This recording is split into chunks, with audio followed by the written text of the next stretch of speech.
আর এরকম একটা সুন্দর জায়গা এরকম মেঘের ভিতরে আজীবনে প্রথম আইছি। আর এই পাহাড়ের কথা আজীবন মনে থাকবো যতদিন আমি বাঁচি থাকবো। আর এটা শুধু সম্ভব হয়েছে অন্য কারণ আপনারা তো ভালোবাসা দিয়ে আমরা আজকে আর মেঘের রাজ্য জানিয়ে দিচ্ছি। আসসালামু আলাইকুম গাইস, আমি তার কাছে নতুন একটা ভিডিও থান্না করে স্বাগত। আজকে আমরা ডুকুমি কুপার কোজি ঢুকলে আমরা পাহাড় জন্য বেগিন একসাথে দেখতে হারবেন। আর এটা হলো কুপার গেট, কতক্ষণ আপনাদের ঢুকে যাই, তবে ঢুকার আগে আরেকটা কাম করতে হইব। আরেকটা কাম কি, সব পার্কে ঢুকতে যেরকম টিকিট লাগে এনে ঢুকতেও টিকিট লাগবে। ইয়ালাঙ্গ স্কটের প্রতিটা মানুষ টিকিট কাউন্টারের সামনে যে টিকিট লইতেছে। আর আমি ভাবতে আছি যে আমি খাড়া রয়েছি কি, তারা নিজের ফই ফই করে জমা 50 টাকা টিকিট লই লেছে। আমি ভাবতে আছি ঠিক আছে খেলা ভালো। আর ফাল হলো লাড়ি 40 টাকা লাড়িও গেলে শিখে বলে আনি আবার হিরে দিলি 20 টাকা দিব। আসলে আমরা লাড়িকে বাদ দিকে লই যেতে না, এটা কোনো সমস্যা না। আর আঙ্গ সমস্যা হলো একটা, আমরা মার্সিডিজ ব্র্যান্ডের সিএনজি কারণ ডিল করতেছি। আমরা পাহাড়ের উপরে নিয়ে নামাই দিবে 800 টাকা আছে। সিএনজি এর লগে বনাবো না কারণ আমরা বাকি মিলে আন্ডি উড়ি যাইতেছে। আর আন্ডি উড়ি যাওয়ার মজাটাই আলাদা। আচ্ছা না একটা কথা ভাবুন স্যার, ধরেন আমরা একটা রাস্তা দিয়ে আন্ডি যাইতেছেন, এক সাইডে অনেক বড় পাহাড় আর এক সাইডে অনেক বড় খাদা। আমরা তো ফিলটা কিরকম লাগবে, আর অবশ্যই লুকিং লাইকে ওয়াও লাগবে, মাত্র এরকম লাগতে আছে। আর আপনাকে তো এই ভিডিও যদি ভালো লাগে তাহলে বেশি বেশি করে শেয়ার করে দেন, কারণ আমরা যদি করেন শেয়ার তাহলে আরো একটু বেশ। আর যদি এমনিতে করতে মনে না করে তাহলে ছোট ভাই হিসেবে শেয়ার করে দেন। আর এমনি পাহাড় পর্বতের মশা নিচে জায়গা দিয়ে হারালাইতেছি গে। আর আমরা অনেকদিন ধরে আশা ছিলাম পাহাড় হয়ে ঘুরি, আলহামদুলিল্লাহ এই আশা আর পূরণ হয়েছে। সবই আল্লাহর রহমতের রান্না করে। আর আমি কোনোদিন ভাবি না আপনারা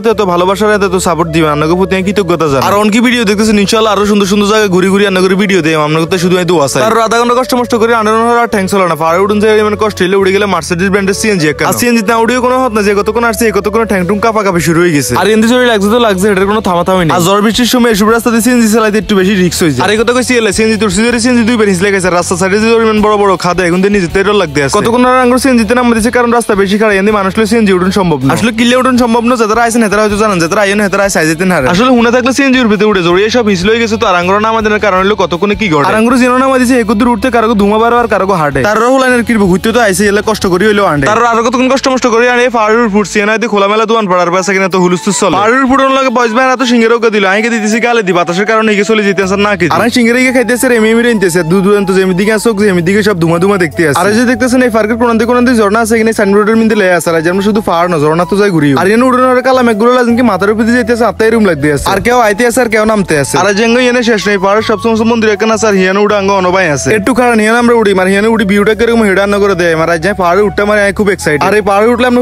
চট্টগ্রাম শহরটা সুন্দরভাবে দেখবেন, হয়তো মেঘলায় দেয়া যায়। আর এখানে মেঘলা মেঘলা আকার বাতাসের তো কোনো তুলনা না, ছোট ছোট জড়ি উঠে উঠতে আছে, সব মিলে মোটামুটি ভালোই লাগতে আছে। আর হঠাৎ করে যে বাতাস শুরু হয়েছে আমি ভাবছি যে কি না কি হয়েছে আল্লাহ না জানে। আরেকটা কথা হয়তো আন্না করে কইলেন আর বিশ্বাস করতে না, আকাশজন মেঘলা মেঘলা হয়েছিল কি মেঘ বেগিন আঙ্গুরাই ঘিরিয়ে এলাইছে। কারণ কিন্তু শীতকাল আমরা যেটা কুয়াশা করে কাটা দিবেন এটা কিন্তু হইতো না। আর একটা ব্যাপার খেয়াল করলাম, বাতাসের লগে লাজন কি মেঘ বেগিনে আঙ্গু আল্লাহ বাড়ি খেতে সাথে এরকম লাগতে আছে। আর এরকম ফিল আই কোনোদিন হয় না, আলহামদুলিল্লাহ আঙ্গু সাপোর্টের কারণে এর দূর জুনতে আইছে। আর এরকম ফিল আই হাইছে। এবার উঠোন ফলে এই পাহাড়ের সব সুরবে যেন উঠলে আঙ্গুর পুরো জায়গাটা সুন্দরভাবে দেখাইতে পারি। আর যতই পাহাড়ের দিকে উঠতেছি তত আর মনে হইতেছে যে পাহাড় নয় মেঘের রাজ্যের ভিতরে আন্দা যেতে আছে, সাথে রুমে লাগতে আছে। আর এই জায়গাটার কোনো তুলনা না, এনা করে কই বুঝিতে পারতেন না জানতে কত ভালো লাগতে আছে। আর আপনাদের যদি এই ভিডিও একটু ভালো লাগে তাহলে ভিডিও শেয়ার করুন, শেয়ার করে ব্যাকেরে দেয়। আর আরো সবসময় ভিডিও বানানোর উৎসাহ যোগাই দিন, তাহলে অবশ্যই আপনাগুলো ভালো ভালো ভিডিও নিন ইনশাআল্লাহ। আর আরো উৎসাহ যোগাই দিলে আর ভিডিও তো বেশি বেশি লাইক কমেন্ট শেয়ার করতে পারে। যদি আর ভিডিও একবারে বেশি ভালো লাগে তাহলে আর ফেসকে ফলো করে দেন। আর প্রায় 150 মিনিট উঠে আমরা চলে এলাম এই মন্দিরের সামনে। আর মন্দিরের আশেপাশে যে ভিডিও ছাড়লে যাবে পরে আমি ভাবছিলাম মুর ফুটে আনা করে ঘুরে ঘুরে সুন্দর সুন্দর ভিউটা দেয়, কিন্তু ফুটিতে মেঘেলায় 10 দূরে মানুষই দেয়া যান। আর আজীবনের প্রথম এরকম একটা অভিজ্ঞতা হয়েছে, আমার মনে হইতেছে যে মেঘের ভিতরে আছে। আর মেঘলা মেঘলা আকাশের কারণে হয়তো ভিডিও কোয়ালিটি একটু খারাপ হয়েছে, কিন্তু আর একটা মন ফান বেগিন ভরে গেছে। আর এনে আঙ্গুল লাইন আঙ্গুলকে যে আপুরে ঘুরতে হয়েছে, আপুরে একজনে 2-3 করে হোলাইন লই আইছে। আর কিছু অচেনা মানুষের লগে জানার কারণে হেন যে এতগুলো পরিচয় হয়েছে, এই ব্যাপারটা ভালো লাগছে। আর এনে সবচেয়ে বেশি ভালো লাগছে এর ওয়েদার, বাতাসের লগে লাগছে কি মেঘ বেগিন গাল্লো বাড়ি খেতে সাথে রুমে লাগতে আছে। আর হালকা পাতলা জড়িয়ে ঠান্ডা বাতাসের কারণে নিজে শরীরে জ্বর ভাব হইতেছে, ভাবছি যে এনতে নামি যে নইলে জ্বর নিচ্ছি। আর এরকম একটা সুন্দর জায়গা এরকম মেঘের ভিতরে আজীবনে প্রথম আইছি। আর এই পাহাড়ের কথা আজীবন মনে থাকবো যতদিন আমি বাঁচি থাকবো। আর এটা শুধু সম্ভব হয়েছে অন্য কারণ আপনারা